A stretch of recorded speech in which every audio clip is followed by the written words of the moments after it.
Occupant une place exceptionnelle dans l'histoire de l'Afrique de l'Ouest, ils sont mentionnés dès le 9e siècle par l'historien et géographe arabe Al-Yaqibi, et même le célèbre Al-Bakri a visité leur empire, le Ghana, le fameux pays de l'or, et y a fait une description géographique parfaite.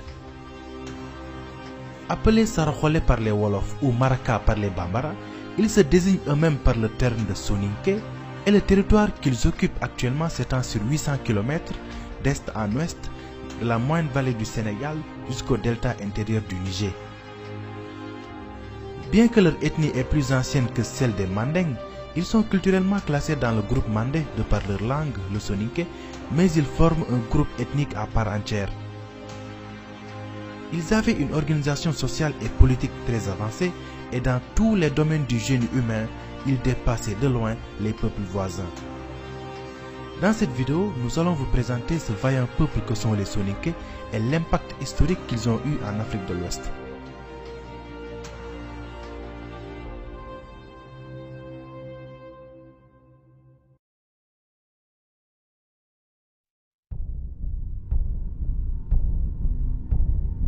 L'historien Abdoulaye Bathily évoque une origine saharienne des Soninké qui auraient migré vers le Sahel au fur et à mesure de l'achèvement du climat au 3e millénaire avant Jésus-Christ. Selon Germaine Dieterlen et Diarra, c'est un homme mystérieux qui répond au nom de Dinga qui serait l'ancêtre mythique des Soninké. Il était appelé Karé, c'est-à-dire ancien patriarche, et serait né en Égypte à Sona, nom que les Soninké avaient donné à Aswan. En Égypte, le Karé appartiendrait à la noblesse et était l'un des lieutenants du pharaon. Ainsi, selon cette thèse, les Soninké seraient originaires de la Haute-Égypte, dans la région de Sona, et selon la tradition orale Soninké, rapportée par plusieurs Guesséré, autrement dit griots Soninké, leur nom même signifierait un habitant de Sona. C'est pour cette raison qu'ils sont aussi appelés Aswaniques, c'est-à-dire habitants d'Aswan. Après plusieurs années de service dans l'armée égyptienne, il décida de quitter l'Égypte après l'invasion de ce territoire par les Perses. Il arriva en Afrique de l'Ouest dans la région où se trouvent aujourd'hui le Mali, la Mauritanie et le Sénégal, et trouva sur place une nation d'agriculteurs, les Karo, qu'il réussit, lui et sa suite, à dominer.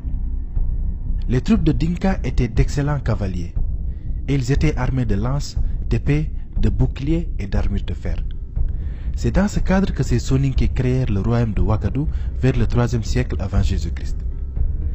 Igo Khassé Dinga est l'ancêtre des Soninké portant les patronymes de Ouagé, Diaby, Gassama, Doukouré, Sissé, Silla, Tandjan, Sohona, Touré, Djane, Berete, Saho, Sissoko, Bagayoko, Baradji et des patronymes qui en sont dérivés.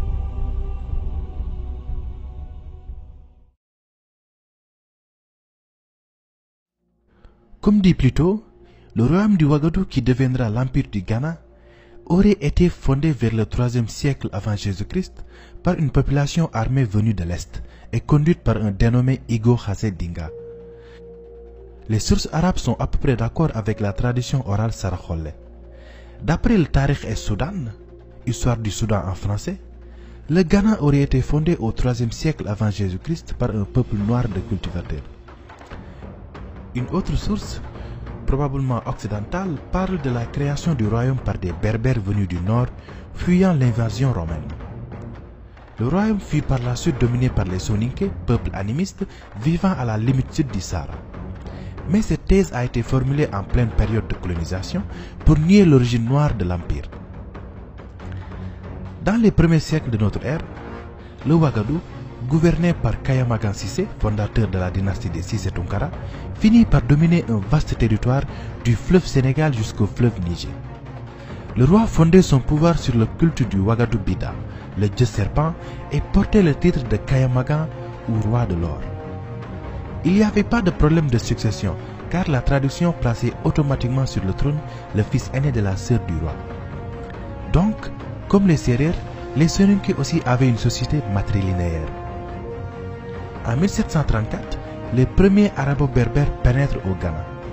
L'occupation du Maghreb par les Arabes favorisait le trafic de l'or et des esclaves entre le Ghana et Sidi Massa, provoquant son ouverture et le développement du commerce transsaharien.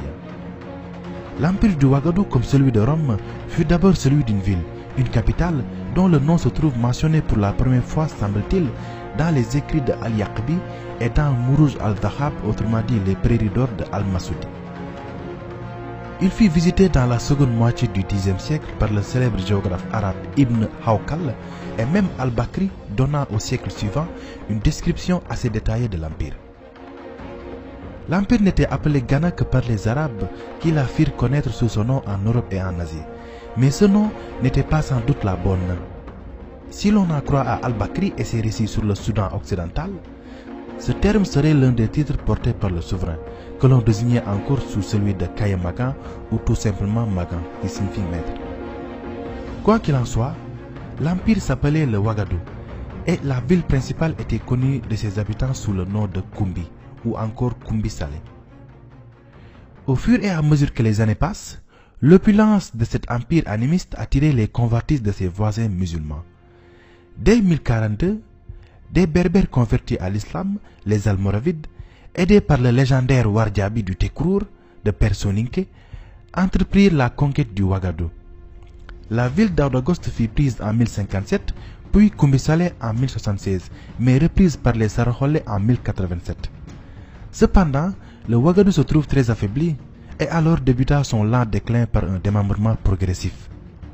Les populations de l'empire, hostiles à l'islam imposé par la force, commençaient à immigrer.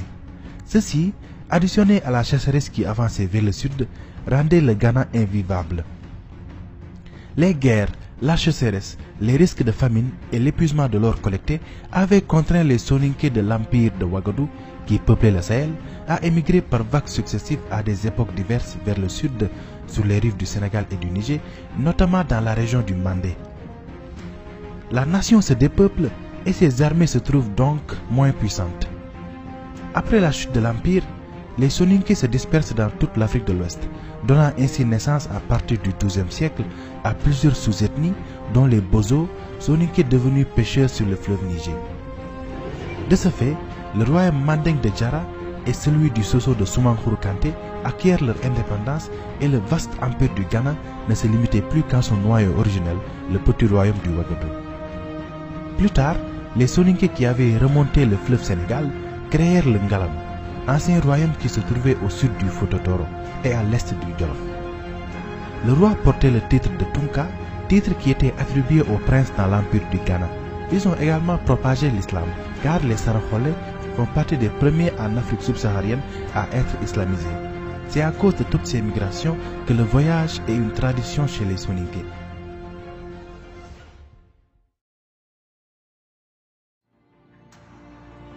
L'organisation sociale des Soninké est très hiérarchisée. Elle comprend 3 niveaux. En premier, on a les nobles, hommes libres appelés Oro, auxquels appartiennent les Tunkalemou, princes prétendants à la couronne, les Mangou, courtisans guerriers ou confidents des Tunkalimou, et les Modilemou, imams, marabouts ou guides religieux.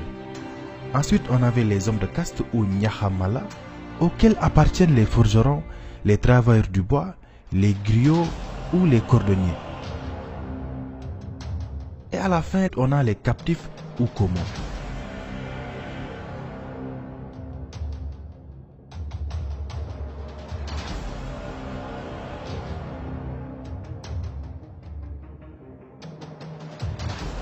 Issu d'une famille soninké du Fouta Toro, Mohamed Silla Touré naquit en 1443 au Fouta Toro dans l'actuel Sénégal. Il fut un lieutenant de l'armée et administrateur pendant le règne de Soni Alibert, l'empereur du Songhai. Gouverneur d'Ombori, il portait le titre de Omborikoy et faisait partie des élites musulmanes opposées à Soni Alibert en raison de la fidélité de ce dernier au vitalisme, c'est-à-dire à l'animisme. En 1492, Soni Alibert mourut noyé dans un torrent en faisant une expédition en pays gourmand au sud de l'Empire. Après la mort de l'empereur, sa succession allait se disputer entre son fils et successeur désigné Soni Baro et le général Mohamed Touré. Ce dernier comptait de nombreux soutiens parmi la population musulmane pratiquante dans l'armée impériale et parmi les dignitaires de Tombouctou qu'il allait mobiliser pour vaincre l'héritier légitime au terme d'un conflit de 2 mois et fonder une nouvelle dynastie en 1493, celle des Askia. Les premières actions de Laskia furent la reconquête de ce qui restait de l'Empire du Mali et de l'Empire Peul du Massina.